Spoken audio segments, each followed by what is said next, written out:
ಈ ಕ್ಷಣ ನೋಡ್ತಿರುವಂತಹ breaking news. ಇದುವರೆಗೆ ಹಲವಾರು ಬಾರಿ ಭಾರತೀಯ ಜನತಾ ಪಕ್ಷ ಈ ಪ್ರಯತ್ನವನ್ನು ಮಾಡಿ ಹಿಂದೇಟ್ ಆಗ್ತಾನೆ ಇತ್ತು. ಆದರೆ ಈ ಬಾರಿ ಹಾಗಾಗೋ ಲಕ್ಷಣ ಇದೆಯಾ ಅಥವಾ ಸಕ್ಸಸ್ ಆಗ್ತಾರ ಕಾದು ನೋಡಬೇಕು. ಈ ಕ್ಷಣ ಬರ್ತಾ ಇದೆ ಬಜೆಟ್ ಅಧಿವೇಶನ. 11 ಗಂಟೆಗೆ ರಾಜ್ಯಪಾಲರ ಭಾಷಣ ಇದೆ.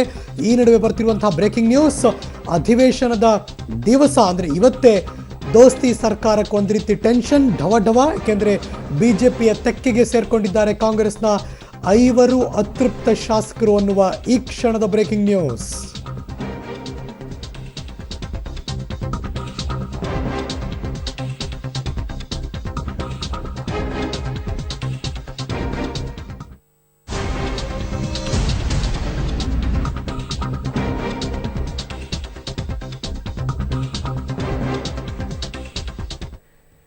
ಇದು ನೋಡಿದ ಮೇಲೆ ಕಾಡುವಂತಹ ಪ್ರಶ್ನೆ ಏನಪ್ಪಾ ಅಂದ್ರೆ, ಆ 5 ಶಾಸಕರು ಯಾರು ಮತ್ತು ಇವತ್ತು ಬಜೆಟ್ ಅಧಿವೇಶನಕ್ಕೆ ಅವರು ಬರ್ತಾರೋ ಇಲ್ವೋ ಅಂತ ಇದೀಗ ಬರ್ತಾ ಇದೆ ನೋಡಿ ಮಗದೊಂದು ಬ್ರೇಕಿಂಗ್ ನ್ಯೂಸ್.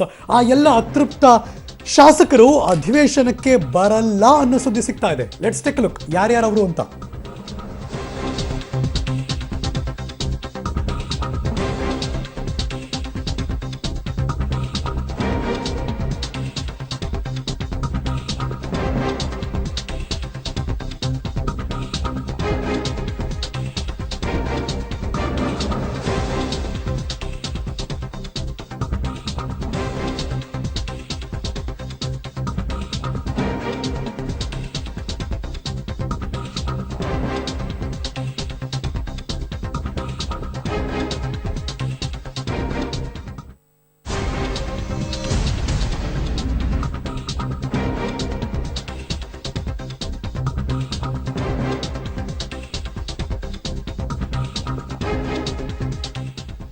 ಐವರು ಶಾಸಕರು: ಗೋಕಾಕ್ನ ಶಾಸಕ ರಮೇಶ್ ಜಾರಕಿಹೊಳಿ, ಬೆಳಗಾವಿ ಸಾಹುಕಾರರು; ಚಿಂಚೋಳಿ ಶಾಸಕ ಉಮೇಶ್ ಜಾಧವ್, ಅಥಣಿಯ ಶಾಸಕ ಮಹೇಶ್ ಕುಮಟಳ್ಳಿ, ಬಳ್ಳಾರಿ ಗ್ರಾಮೀಣ ಶಾಸಕ ಆರ್ ನಾಗೇಂದ್ರ, ಕಂಪ್ಲಿಯ ಶಾಸಕರು, ಅಫ್ಕೋರ್ಸ್ ಅವ್ರ ಮೇಲೆ ಕೇಸ್ ಕೂಡ ಇದೆ, ಗಣೇಶ್. ಈ 5 ಶಾಸಕರು ಅಧಿವೇಶನಕ್ಕೆ ಬರುವುದು ಬಹುತೇಕ ಅನುಮಾನ ಅಂತ ಈ ಕ್ಷಣದ ಬ್ರೇಕಿಂಗ್ ನ್ಯೂಸ್ ಹೇಳ್ತಾ ಇದೆ. ಆಸ್ ಎಕ್ಸ್ಪೆಕ್ಟೆಡ್, ಬಿಕಾಸ್ ಈ ಹಿಂದೆ ಕೂಡ ಈ ಎಲ್ಲ ಅತೃಪ್ತ ಶಾಸಕರು ಇನ್ನೂ ಸಮಾಧಾನವಾಗಿಲ್ಲ. ಹಾಗಾಗಿ ಅವರ ನಾಯಕರೇ ಅವರನ್ನು ಓಲೈಸುವ ಪ್ರಯತ್ನ ನಡೆದಿಲ್ಲ, ಅವರ ಇಷ್ಟ ಕಷ್ಟಗಳನ್ನು ಪೂರೈಸಿಲ್ಲ. ಹಾಗಾಗಿ ಈ ಎಲ್ಲ ಶಾಸಕರು ಇದುವರೆಗೆ ಏನೇನು ಸುಳಿವು ಕೊಟ್ಟಿದ್ದಾರೆ ಹಾಗೇನೇ ಈಗಲೂ ಕೂಡ ಅವರ ಮನಸ್ಥಿತಿ ಇದೆ ಅಂತ ಬಿಗ್ ಬ್ರೇಕಿಂಗ್ ನ್ಯೂಸ್ ಹೇಳ್ತಾ ಇದೆ. ಗೋಕಾಕ್ನ ಶಾಸಕ ರಮೇಶ್ ಜಾರಕಿಹೊಳಿ, ಚಿಂಚೋಳಿ ಭಾಗದ ಶಾಸಕರಾದ ಉಮೇಶ್ ಜಾಧವ್, ನಿಮ್ಗೆ ಗೊತ್ತಿರಬೇಕಲ್ಲ, ಇವರಿಬ್ಬರು ಮುಂಬೈನ ರೆಸಾರ್ಟ್ನ ಸೇರ್ಕೊಂಡಿದ್ರು 3 ವಾರಗಳ ಹಿಂದೆ ನಡೆದಂಥ ದೊಡ್ಡ ಹೈಡ್ರಾಮಾದಲ್ಲಿ. ಅಥಣಿ ಶಾಸಕ ಮಹೇಶ್ ಕುಮಟಳ್ಳಿ, ಇವರು ಕೂಡ ಮುಂಬೈ ರೆಸಾರ್ಟ್ನಲ್ಲಿದ್ದರು, ಹೋಟೆಲ್ನಲ್ಲಿದ್ದರು. ಬಳ್ಳಾರಿ ಗ್ರಾಮೀಣ ಭಾಗದ ಶಾಸಕರು, ಅಫ್ಕೋರ್ಸ್ ಅವ್ರ ಕೇಸ್ಗೋಸ್ಕರ ಬೆಂಗಳೂರು ಬಂದರು, ಓಡಾಡ್ತಿದ್ರು, ನಾನು ಇಲ್ಲೇ ಇದ್ದೀನಿ ಅಂತ ಹೇಳ್ತಿದ್ರು, ಬಟ್ ಸ್ಟಿಲ್ ಕಾಣಿಸ್ಕೊಂಡಿರಲಿಲ್ಲ. ಜೊತೆಗೆ ಕಂಪ್ಲಿ ಶಾಸಕ ಗಣೇಶ್. ಈ 5 ಶಾಸಕರು ಅಧಿವೇಶನಕ್ಕೆ ಬರೋದು ಬಹುತೇಕ ಅನುಮಾನ.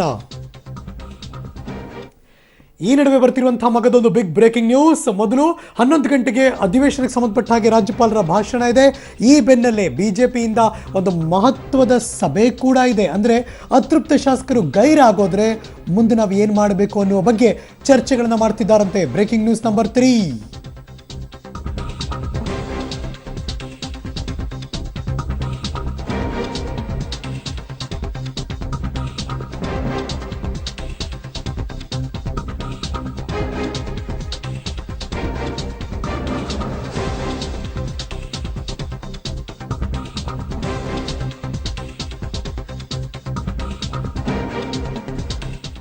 ಹನ್ನೊಂದು ಗಂಟೆಗೆ ಮಾನ್ಯ ಘನತೆವೆತ್ತ ರಾಜ್ಯಪಾಲರು ವಿಧಾನಮಂಡಲದ ಬಜೆಟ್ ಅಧಿವೇಶನದಲ್ಲಿ ಭಾಷಣವನ್ನು ಮಾಡ್ತಾರೆ.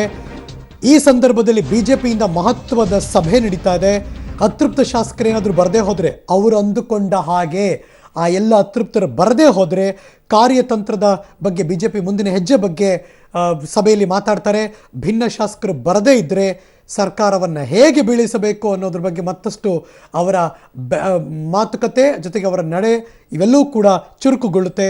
ಅತೃಪ್ತ ಶಾಸಕರನ್ನು ನಂಬಿ ಅವಿಶ್ವಾಸ ನಿರ್ಣಯವನ್ನು ಮಂಡಿಸುತ್ತಾ ಬಿಜೆಪಿ ಅನ್ನೋದು ಕುತೂಹಲಕಾರಿ ಬೆಳವಣಿಗೆ. ಎಲ್ಲದರ ಬಗ್ಗೆ ಮತ್ತಷ್ಟು ಮಾಹಿತಿ ನನ್ನ ಸಹೋದ್ಯೋಗಿ ಪೊಲಿಟಿಕಲ್ ಬ್ಯೂರೋ ಇಂದ ಸೀನಿಯರ್ ಸ್ಪೆಷಲ್ ಕರೆಸ್ಪಾಂಡೆಂಟ್ ರವೀಶ್ ಈಗಾಗಲೇ ವಿಧಾನಸೌಧವನ್ನು ರೀಚ್ ಆಗಿದ್ದಾರೆ, ನೇರ ಸಂಪರ್ಕದಲ್ಲಿ ಜಾಯಿನ್ ಆಗ್ತಿದ್ದಾರೆ. Very good morning Ravish. ಇವತ್ತು ಹಲವಾರು ಬೆಳವಣಿಗೆಗಳಿಗೆ ಕಾರ್ಯಸೌಧ ವಿಧಾನಸೌಧ ಸಾಕ್ಷಿ ಆಗುತ್ತೆ ಅಂತ ಅನಿಸ್ತಾ ಇದೆ. ಏನೆಲ್ಲ ಕುತೂಹಲಗಳಿದೆ ಇವತ್ತಿನ ಬಜೆಟ್ ಅಧಿವೇಶನದಲ್ಲಿ? ಹರೀಶ್, ಖಂಡಿತವಾಗಿಯೂ ಕೂಡ ಇವತ್ತಿನ ಒಂದು ಜಂಟಿ ಅಧಿವೇಶನ ಸಾಕಷ್ಟು ಕುತೂಹಲವನ್ನು ಕೂಡ ಹುಟ್ಟುಹಾಕಿದೆ ಅಂತ ಕೂಡ ಹೇಳ್ಬೋದಾಗಿದೆ. ಯಾಕೆಂದ್ರೆ ಸ್ವತಃ ಬಿಜೆಪಿಯ ಒಂದು ನಾಯಕರುಗಳು, ಶಾಸಕರುಗಳಿಗೆ ರಾಜ್ಯಪಾಲರ ಭಾಷಣಕ್ಕೆ ಅಡ್ಡಿ ಉಂಟು ಮಾಡ್ತಾರಾ ಅನ್ನೋದ್ರ ಬಗ್ಗೆ ಕೂಡ ಸಾಕಷ್ಟು ಕುತೂಹಲ ಮನೆ ಮಾಡಿದೆ ಅಂತ ಕೂಡ ಹೇಳ್ಬೋದಾಗಿದೆ.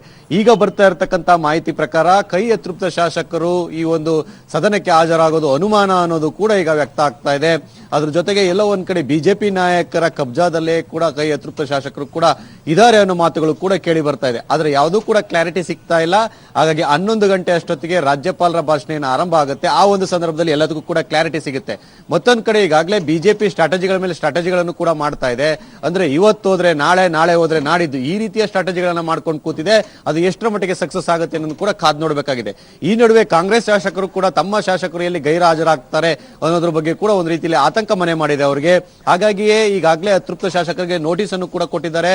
ಮತ್ತೆ ಶಾಸಕರ ಒಂದು ಭವನದಲ್ಲೂ ಕೂಡ ಅವರ ಕೊಠಡಿಗಳಿಗೂ ಕೂಡ ಈಗಾಗಲೇ ನೋಟಿಸ್ ಅನ್ನು ಕೂಡ ಅಂಟಿಸಿದ್ದಾರೆ. ಹಾಗಾಗಿ ಎಲ್ಲೋ ಒಂದ್ ಕಡೆ ಅವ್ರಿಗೂ ಒಂದ್ ರೀತಿಯಲ್ಲಿ ಥ್ರೆಟ್ ಇದೆ, ಅಂದ್ರೆ ಒಂದ್ ರೀತಿಯಲ್ಲಿ ಆತಂಕ ಮನೆ ಮಾಡಿದೆ. ಬರುತ್ತಾರೆ, ಈ ರೀತಿಯ ಒಂದು ಬೆಳವಣಿಗೆಗಳು ಕೂಡ ಕಾಂಗ್ರೆಸ್ ವಲಯದಲ್ಲಿ ಆಗ್ತಾ ಇದೆ.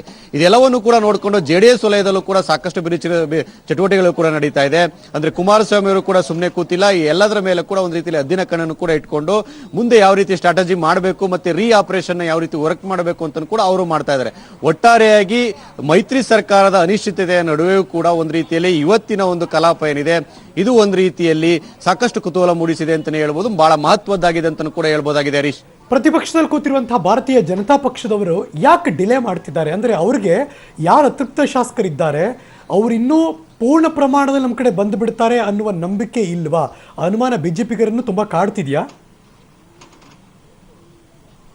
ಖಂಡಿತವಾಗಿಯೂ ಕೂಡ. ಯಾಕೆಂದ್ರೆ ಬಿಜೆಪಿ ನಾಯಕರುಗಳಲ್ಲೂ ಕೂಡ ಈಗಾಗಲೇ ಮನೆ ಮಾಡಿದ ಒಂದು ಆತಂಕ. ಅಂದ್ರೆ ಪ್ರಮುಖವಾಗಿರ್ತಕ್ಕಂಥದ್ದು ಅವರ ಸಂಖ್ಯೆ, ಅತೃಪ್ತರ ಸಂಖ್ಯೆ 4 ಇದೆಯೋ, 6 ಇದೆಯೋ, 8 ಇದೆಯೋ ಅಥವಾ 12 ಇದೆಯೋ, ಇದ್ರ ಬಗ್ಗೆ ಕೂಡ ಸಾಕಷ್ಟು ಗೊಂದಲ ಇದೆ. ಯಾರಿಗೂ ಕೂಡ ಕ್ಲಾರಿಟಿ ಸಿಗ್ತಾ ಇಲ್ಲ. ಇದು ಸ್ವತಃ ಯಡಿಯೂರಪ್ಪ ಅವರ ಆದಿಯಾಗಿ ಕೇವಲ 4 ಜನ ನಾಯಕರುಗಳಿಗೆ ಮಾತ್ರ ಗೊತ್ತಿರ್ತಕ್ಕಂಥದ್ದು. ಹಾಗಾಗಿ ಆ ಒಂದು ಗೊಂದಲದಲ್ಲಿ ಇರ್ತಕ್ಕಂಥ ಬಿಜೆಪಿ ಕೂಡ ಒಂದ್ ರೀತಿಯಲ್ಲಿ ಅಟೆಂಪ್ಟ್ ಮಾಡೋದಕ್ಕೂ ಕೂಡ ಎದುರ್ತಾ ಇದೆ. ಈ ಕಾರಣದಿಂದಾಗಿಯೇ ಎಲ್ಲೋ ಒಂದ್ ಕಡೆ ಬಿಜೆಪಿ ನಾಯಕರು ಸ್ಲೋ ಮಾಡ್ತಾ ಇದ್ದಾರೆ ಅನ್ನೋದ್ರ ಬಗ್ಗೆ ಕೂಡ ಸಾಕಷ್ಟು ಒಂದ್ ರೀತಿಯಲ್ಲಿ ಚರ್ಚೆ ಆಗ್ತಾ ಇದೆ. ಅದ್ರ ಜೊತೆಗೆ ಇವತ್ತಿನ ಒಂದು ಅಧಿವೇಶನ ಸಂದರ್ಭದಲ್ಲೂ ಕೂಡ ಅವಿಶ್ವಾಸ ನಿರ್ಣಯನ ಮಂಡನೆ ಮಾಡೋದಕ್ಕೂ ಕೂಡ ಕೈ ಬಿಡ್ತಾ ಇದ್ದಾರೆ ಬಿಜೆಪಿ ಅನ್ನೋ ಮಾತುಗಳು ಕೂಡ ಕೇಳಿ ಬರ್ತಾ ಇದೆ. ಅಂದ್ರೆ ಅಷ್ಟು ಸುಲಭವಾಗಿ ಅವಿಶ್ವಾಸ ನಿರ್ಣಯ ಮಾಡಿ ಅದನ್ನು ಅರಗಿಸ್ಕೊಳ್ಳೋದಕ್ಕೂ ಕೂಡ ಬಿಜೆಪಿಯಿಂದ ಸಾಧ್ಯ ಆಗೋದಿಲ್ಲ. ಹಾಗಾಗಿ ಅಂತಹ ದುಸ್ಸಾಹಸಕ್ಕೆ ಕೈ ಹಾಕಲ್ಲ ಅನ್ನೋ ಮಾತುಗಳು ಕೂಡ ಕೇಳಿ ಬರ್ತಾ ಇರ್ತಕ್ಕಂಥದ್ದು. ಹರೀಶ್, ಓಕೆ, ಈ ಕ್ಷಣ ಚಿಕ್ಕದಾಗಿ ಕೇಳ್ಬಿಡ್ತೀನಿ ನಾನು. 11 ಗಂಟೆಗೆ ಅಧಿವೇಶನ ಶುರುವಾಗುತ್ತೆ ಅಂದ್ರೆ ಎಲ್ಲ ಶಾಸಕರು ಇರಲೇಬೇಕು ಬೆಂಗಳೂರಿನಲ್ಲಿ. ಈ ಕ್ಷಣಕ್ಕೆ ಇದಾರ ಎಲ್ಲರೂ?